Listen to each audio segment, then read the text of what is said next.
What if I told you some of your players might be ignoring your team mentality?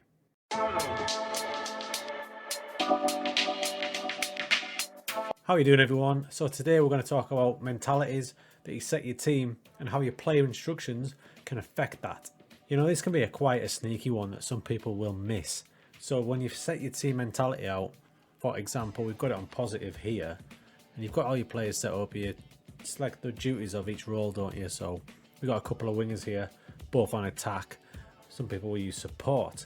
Now, there's a difference when you select support or attack. Of course, if you select attack, obviously they're going to be a bit more attacking. You're looking for an attacking winger, aren't you?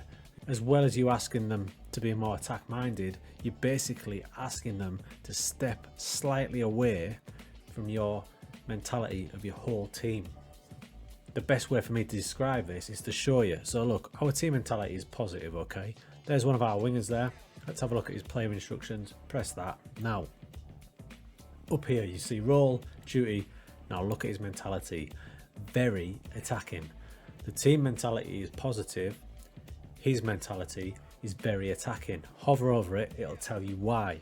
A player's mentality affects their attitude on the pitch in relation to balancing their attacking and defensive duties. Players are afforded more attacking approach with mentality closer to the maximum, whilst more defensive outlook is taken when it's set closer to the minimum. So what's that saying is, you set your winger, in this case, to attack, he's going to push that positive team instruction to its maximum, and his mentality is therefore very attacking. So he's going to kind of step away from your overall team instruction. So you need to remember that if you're setting up your team, especially if you're setting up your team to be more rigid. Now the difference is night and day from support to attack. It's not just a click of a button. We just whip it down to support. You can see on attack, his mentality is very attacking. As soon as we hit support, there you go, mentality is positive. So support duty basically means that your players are going to match your overall team instruction for mentality as well. Exactly the same when you go to a cautious mentality. So the team instruction, the team mentality is cautious. We'll hold them back a bit.